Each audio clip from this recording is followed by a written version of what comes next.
de A2 y B2 del ciclo 2021A. Muy bien. Las unidades de producción son consideradas como una unidad, como una entidad compleja formada por diferentes áreas, así como decimos, el organismo está formado por diferentes órganos, sistemas, tejidos, células, etcétera. La granja igualmente tiene diferentes áreas y todas interactúan entre sí, como todos los órganos, todas las células interactúan entre sí en un organismo multicelular. Y así lo vamos a intentar abordar en base a la expresión de la granja, que sin confundirnos a la temática de producción, el hecho de que haya variaciones en la producción esperada significa que hay alguna alteración fisiológica en la entidad, en la granja. Y eso puede ser el conjunto de alteraciones que pudiera haber en cada uno de los cerdos que participan en cada una de las áreas, y esto va repercutiendo en su causa y efecto. Nosotros hacemos el estudio de esta unidad, identificando con claridad el individuo y su relación con sus compañeros, la relación con el medio ambiente y la relación con el entorno de la granja también. Todo esto influye de manera importante para el buen funcionamiento de nuestra unidad de producción porcina.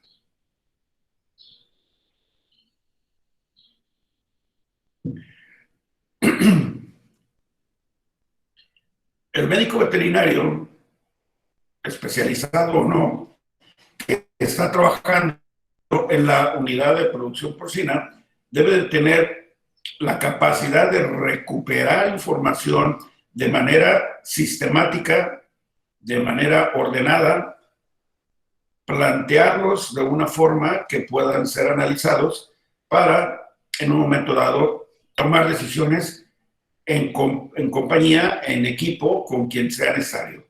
Puede ser el propietario, puede ser otros asesores, como por ejemplo el asesor en patología, el asesor en diagnóstico clínico, el asesor en nutrición, el asesor en producción. Todos en equipo con el propietario tienen que llegar a la conclusión de tomar decisiones. De tal suerte que la forma como nosotros, como veterinarios encargados en la granja, tendríamos, por cierto, que tomar información de manera ordenada y sistemática para que puedan ser planteados con claridad, analizados para la toma de decisiones. Después de haber analizado los resultados de desempeño, ¿por qué nosotros estamos ubicando, decíamos, diferentes áreas en la granja? Y estas van a ser diferencias en la función zootécnica, por ejemplo, reproducción, por ejemplo, partos, o puede ser en función de la edad, por ejemplo, lactantes, por ejemplo, en edad reproductiva, animales longevos, animales en desarrollo, etcétera. Todos ellos, de acuerdo a la edad, deben de tener un comportamiento fisiológico aceptado. Quiere decir velocidad de crecimiento, quiere decir consumo de alimento, consumo de agua, crecimiento, magrez, etcétera. Una serie de indicadores de bienestar del animal que se manifiestan en un buen aspecto.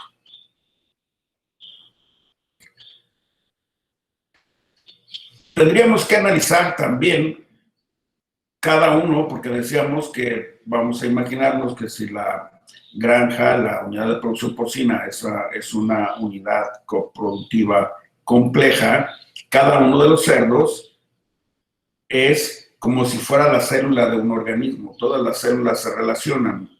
Estamos de acuerdo, ¿verdad? En un organismo multicelular. Aquí es lo mismo. Cada cerdo va a influir con el resto de sus compañeros, con su corral, con su sala, el área de la granja como con el resto de la granja. Los reportes de laboratorio, en el caso que existan, vamos a trabajar con ellos con la finalidad de identificar el estatus sanitario comprobado a través de una serie de pruebas de laboratorio, que puede ser laboratorio de patología clínica, como puede ser el laboratorio de patología aplicada, como puede ser, por ejemplo, laboratorios de nutrición, análisis de alimento, análisis de materias primas, desarrollo de fórmulas. Todo eso implica una actividad de responsabilidad del médico veterinario. Todo esto, finalmente, como producto terminal para todos, es documentar un caso. Para los que afortunadamente tienen acceso a una granja, pues lo harán de esa manera.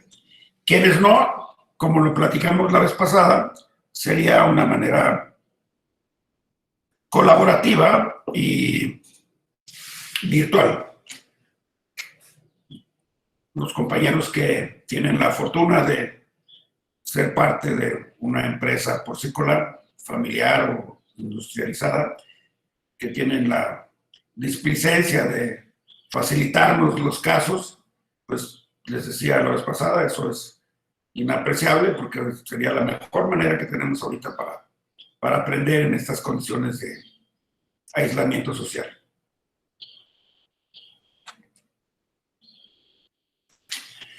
¿Hasta aquí alguna pregunta sobre cuáles son las responsabilidades del médico veterinario que trabaja en una unidad de producción porcina? No, profe. Bien. Nosotros vamos a identificar parámetros de población. Por ahí en la propuesta que me hacían en uno de los intentos de protocolo, hablaban de un inventario, contar animales. Sí es bueno y es indispensable contar animales en función de la especie que haya en el entorno como dentro de la granja, porque probablemente, pues bueno, va a haber alrededor de la granja, decíamos, en un rango de 2 kilómetros al menos, puede haber otras especies, como, no sé, bovinos, ovinos, caprinos. Dentro de la granja, pues igual de repente tenemos ahí alguna fauna no relacionada, como perros, gatos, y algunos mencionan, por ejemplo, fauna nociva, que yo les digo que pues es fauna indeseable, porque las ratas son buena onda. Ellas viven, se reproducen, nosotros las alimentamos y pues ahí están, afectando nuestra productividad, de acuerdo. Por eso son indeseables. Pretendemos controlar su población también. Muy bien, los que nos interesan son los cerdos, el inventario, por sexo, por edad, raza o línea genética, el peso, en cada una de las áreas. ¿Cuántas hembritas tengo de aproximadamente 25 35 kilogramos de peso? ¿Cuántas de esas son de línea materna? ¿Cuántas de esas son de línea de producción? Cuando digo esto, estoy hablando de animales que están trabajados genéticamente o genómicamente para ser bien desarrolladas, las hembritas, como su habilidad materna. Y entonces vemos el peso, vemos la línea genética, si es empático, si está de acuerdo a la edad, si está de acuerdo al sexo. Eso ya es un parámetro que nos está dando un indicador. Si hay una variante en esto, pónganlo ahí como una señal de alerta. ¿Cómo es el manejo de la unidad? Cada una de las áreas va a tener dimensiones determinadas. La bodega debe tener cierto tamaño para que pueda surtir, o si no hay, cómo es que llega el material para preparar el alimento, cómo llega el alimento ya terminado para darlo a los animales. Las dimensiones de cada una de las áreas es lógica contra el tamaño, peso, edad de los animales, esto es densidad de población. Y aquí nos vamos a un parámetro importante que habrá que revisar. Si el material de construcción, por ejemplo, el piso de tierra, el piso de cemento liso o el piso con slat, es decir, enrejado, me va a dar diferentes dimensiones. Por ejemplo, en slats, 110 kilos, los puedo tener, 110 kilogramos de cerro, los puedo tener en alrededor de 90 a 95 centímetros cuadrados. Mientras que en un piso sólido, esto sería criminal, no estaríamos cumpliendo con las 5 libertades del bienestar animal. Esto significa que ahí tendría yo que darle 1,20 m, 1,40 m para que pueda estar más confortable. Este tema, así de manera anecdótica, suele ser más crítico en el área del destete, porque eventualmente al hacer algunas correcciones en las granjas o en las adecuaciones, se incrementa la productividad de animales destetados, por ejemplo, y en el área de destete, en inglés le dicen nursery, pues sorpresa, no vamos a tener suficiente espacio ni suficientes bocas de alimento para el comedero, ni suficientes bebederos para la cantidad de animales que estamos produciendo. Por lo tanto, provocamos un incremento en la densidad y es un disconfort. Este disconfort se traduce en mala producción gracias a la polución que nos va a generar irritación del sistema respiratorio, por ejemplo. El tipo de alimento es relevante si es alimento peletizado, si es alimento en harina, si el alimento está cumpliendo los requerimientos nutricionales de la unidad en donde estamos revisando. Por ejemplo, una parte sumamente importante, que a veces utilizamos alimentos costosos, pero es un momento en donde la productividad del lechón entre el destete y la lactancia, en donde tenemos una conversión hasta de 1:1, de tal suerte que come 1 kilogramo y hace 1 kilogramo de peso vivo. Vale la pena invertir ahí y tener un buen proceso de adaptación del sistema digestivo. Este es un tema bastante importante. Cuando decimos ubicación, que era uno de los señalamientos que hacía en la propuesta que me enviaron, la ubicación, aquí les decía, surge una pregunta a contestar. En la granja que vamos a trabajar o que pretendemos trabajar, llamémosle así por si fuera hipotética, ¿en dónde está ubicada? No es importante, preguntan, no es importante que yo piense, por ejemplo, si el microbismo ambiental de la zona de los Altos, digamos, Tepatitlán y Acatic, y hacemos un cuadrado ahí, vamos a pensar en San Juan de los Lagos, Jalos, y hacemos otro cuadrado ahí, vamos a pensar en Atotonilco el Alto, y hacemos un cuadrado ahí hasta La Barca. El microbismo que hay en cada una de esas áreas que les estoy platicando, ¿será similar, igual o diferente?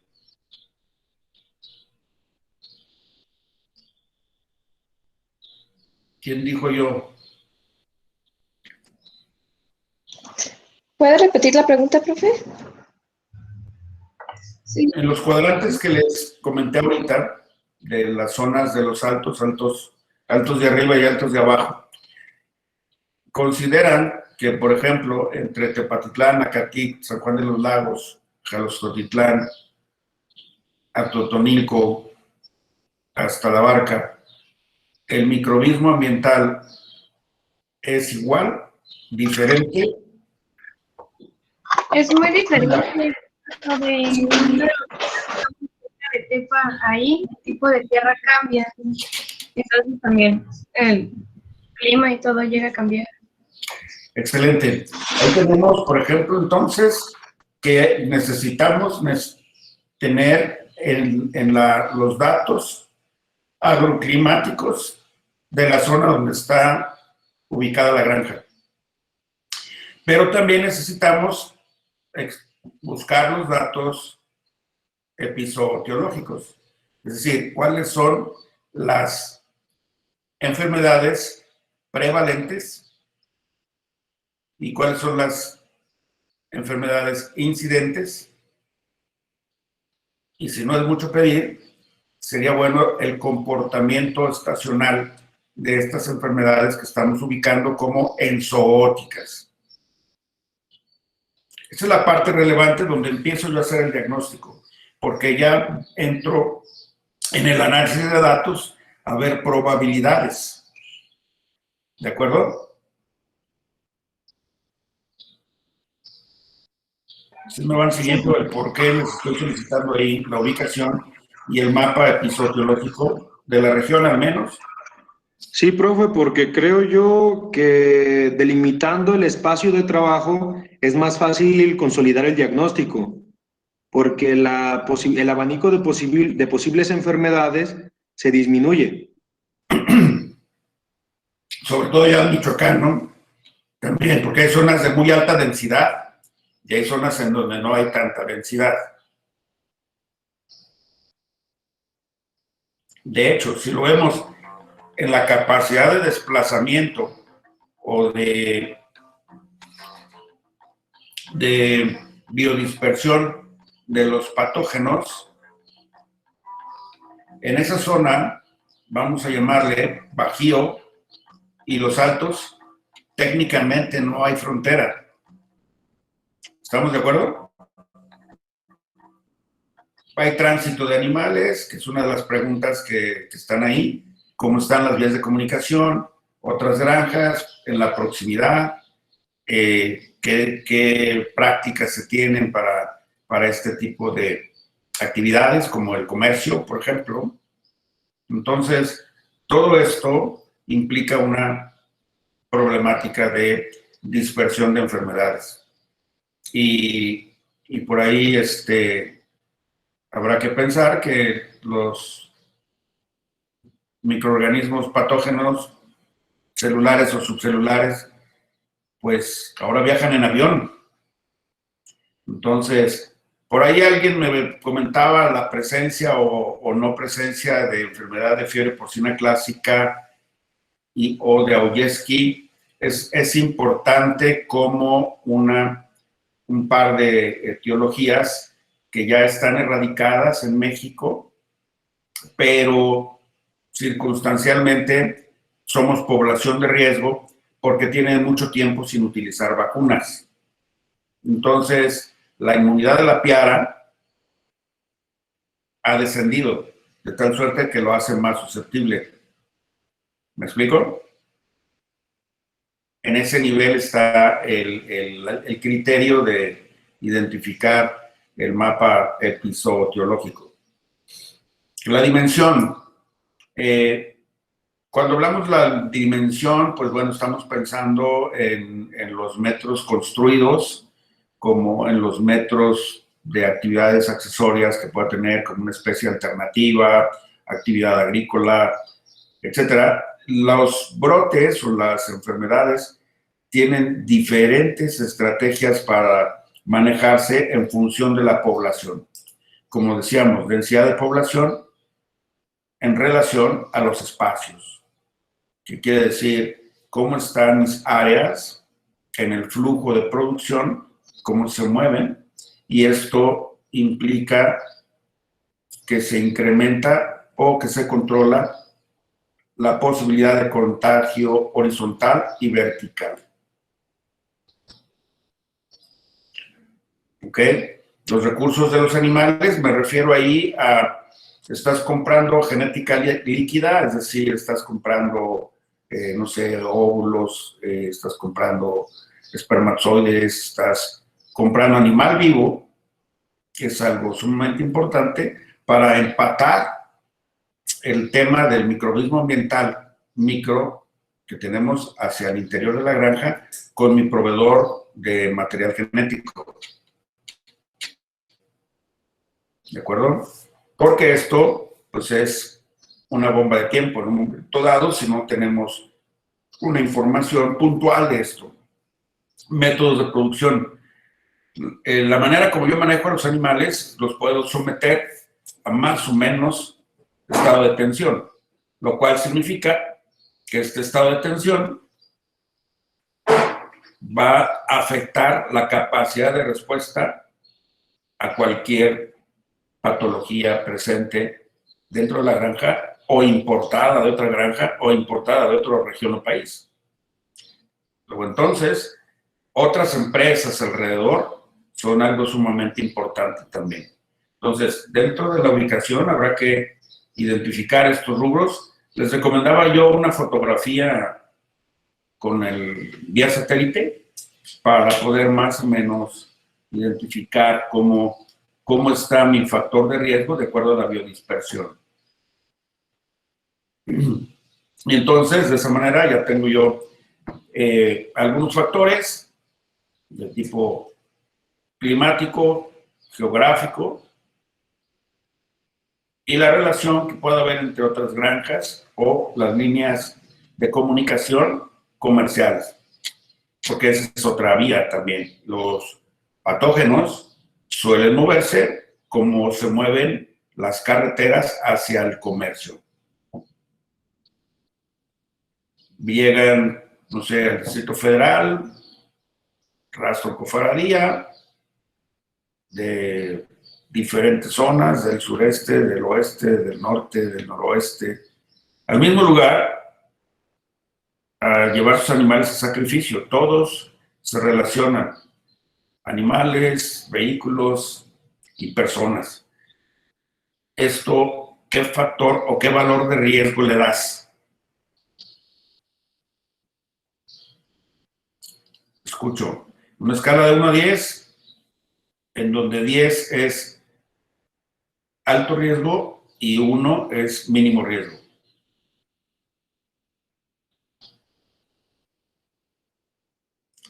Sitios de confluencia, como los rastros, por ejemplo.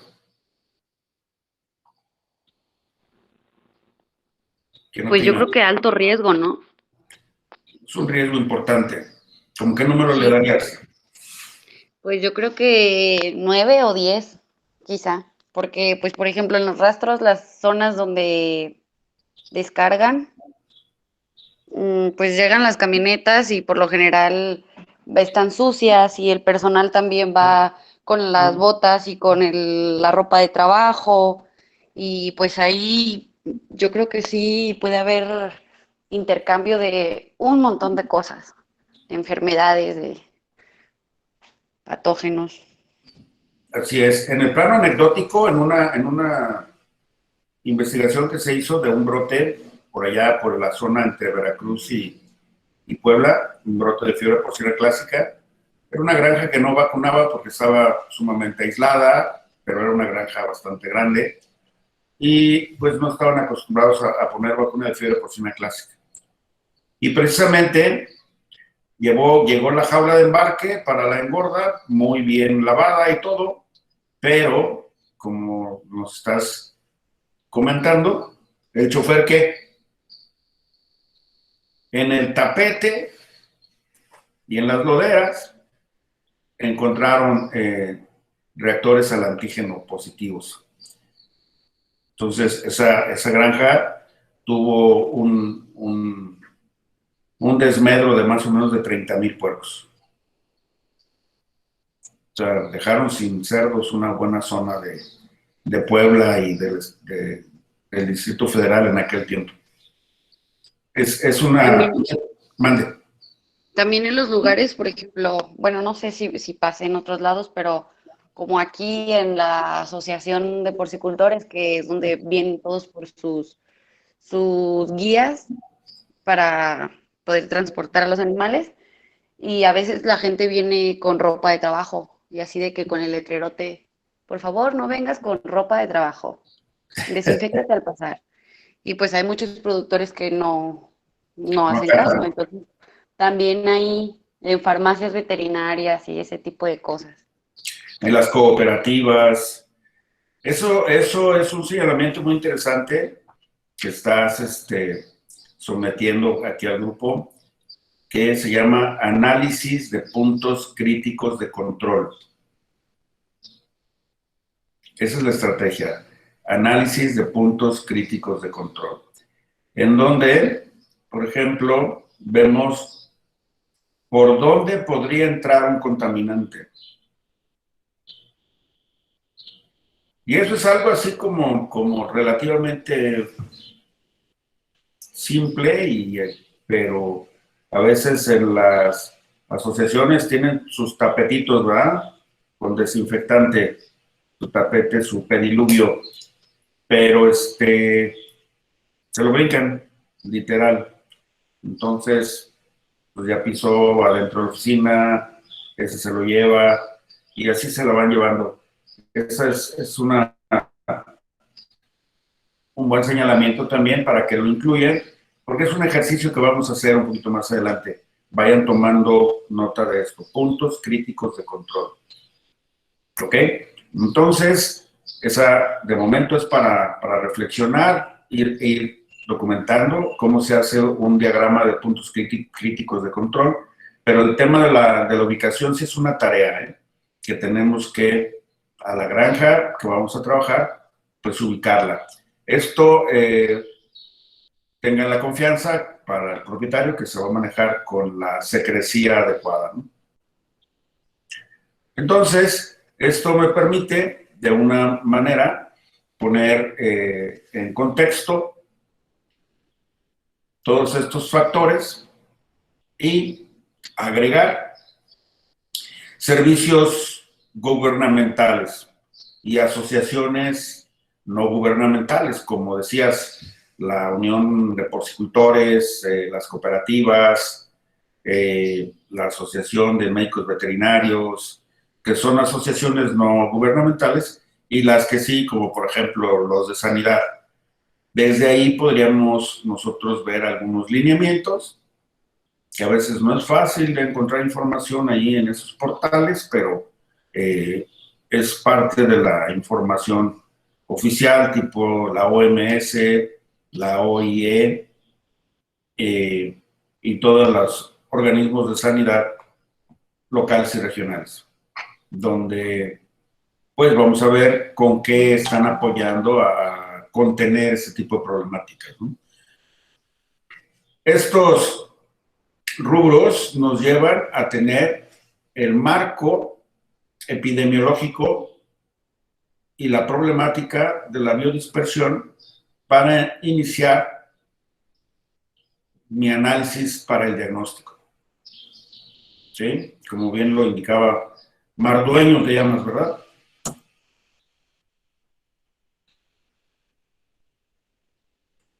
Sí, profe. Pues se fue a descargar la camioneta. No, profe, aquí andamos. Bien, eso es la plataforma en donde está enclavado mi objeto de estudio. Si ustedes consideran, ahorita dense 2 minutos para reflexionar si es lo suficiente para considerar o tendríamos que abordar algo más. Yo creo que también estaría bien abordar calendarios de vacunación de las granjas, ¿no? Definitivamente sí, pero eso lo tengo para otro rubro.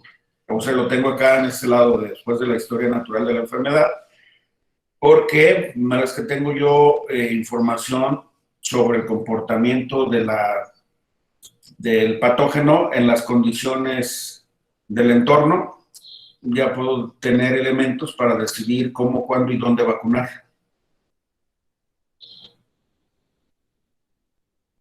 A ver, vamos viendo. Hablamos entre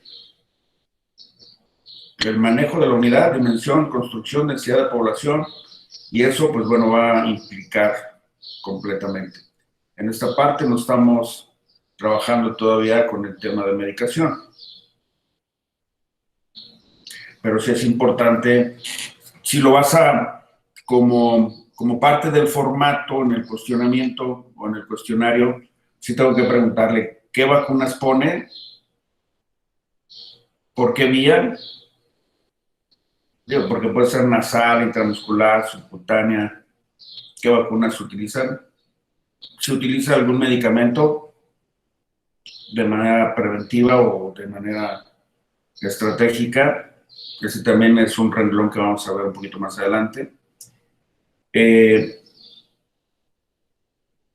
¿Cómo es su estrategia de desinfección? Y en base a esta problemática que estamos viendo ahorita en la pantalla, pretendo que podamos visualizar cómo hacer un protocolo de bioseguridad, desinfectantes y desinfección. ¿Ok? Sí es importante ese tema de ver las vacunaciones. ¿Qué otra cosa creen que sería conveniente?